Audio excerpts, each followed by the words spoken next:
So while, of course, we're talking about the perils of the social network, all of this hate that one is seeing on like this toxic atmosphere of hate, there's also pushback, right, against hate, against misinformation online. And social media is also a space and increasingly becoming a space for political discourse for all, because there are no barriers for entry into this space. There are YouTube channels like the National Dastak, like Tathagat Live, with millions of followers that are actually helping SC/ST communities regroup and fight for social justice online. Can you help us make sense of this social justice on social media, the proliferation of channels, of Twitter pages, of smaller apps, which are seeing scheduled caste, scheduled tribe communities, increasingly joining in the narrative against misinformation and also talking about their rights? I mean, Rishika, we have to understand that traditionally this space of expression, and once the message has been communicated, reception was really having a wide gap, and that could be applied with the quote-unquote traditional media.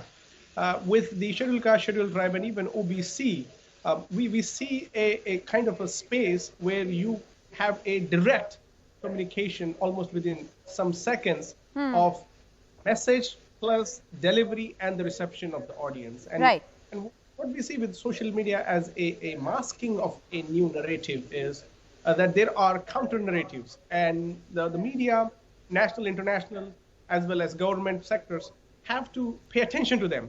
They are influencers who kind of penetrate and also proliferate into various channels and streams. But for the benefit of our audience who hasn't tuned into any of these channels, who doesn't follow any of these pages on Twitter, give us a sense of what is the kind of narrative.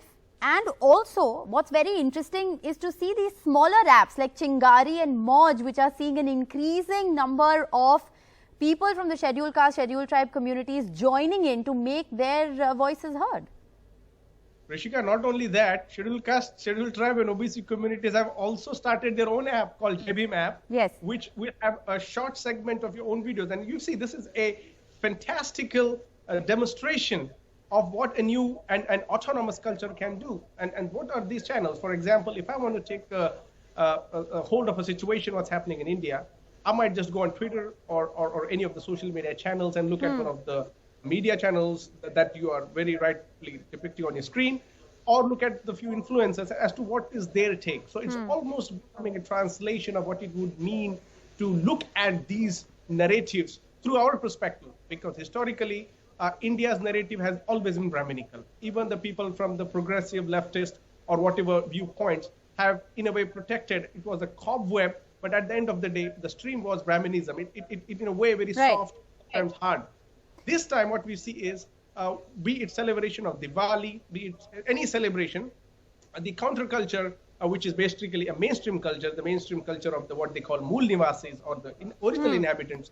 Their idea is, okay, we need to find, okay, this is Diwali. Why is Diwali celebrated? What is it? What is our stake? What's our presence? Okay, Holi is celebrated.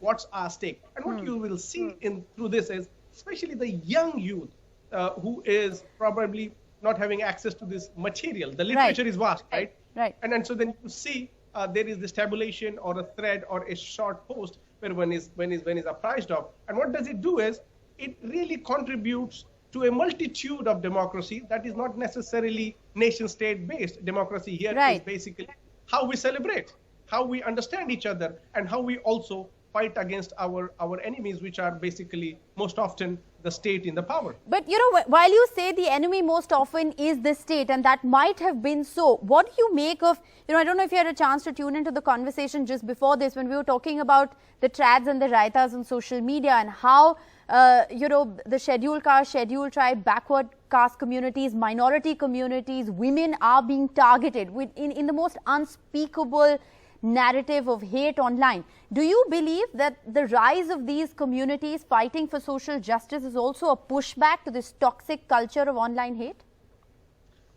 Rishika, I'm myself a victim of this. They started a page with my name, extremely abominable on Twitter, and these are the people who are really, and I really would like to give a shout out to Alicia and Naomi for really bringing up this phenomenal piece. And what would we see with the rise of this Dalit sphere is, these are the people now who basically trend national trends. They kind of create a influential space for us to Right. not only listen to each other, but also have an entire nation paying attention to it, right? Recently, they trended Nation Wants BSP, and it was on the rise. So with the rise of this Bahujan social media sphere, what we could see in a social media army that can counter some of these kids living in urban or any other locations, living on under the pallus of mummies Okay. and daddies who have nothing else to. Well, But these are the it's a pity that Anjul couldn't join us. We had some technical problems there, but thanks very much, Suraj, for joining us and sparing your time. It's indeed being fascinating to sort of look through, some of these YouTube channels and Twitter handles and just how informed the narrative really is. Thanks very much for joining us.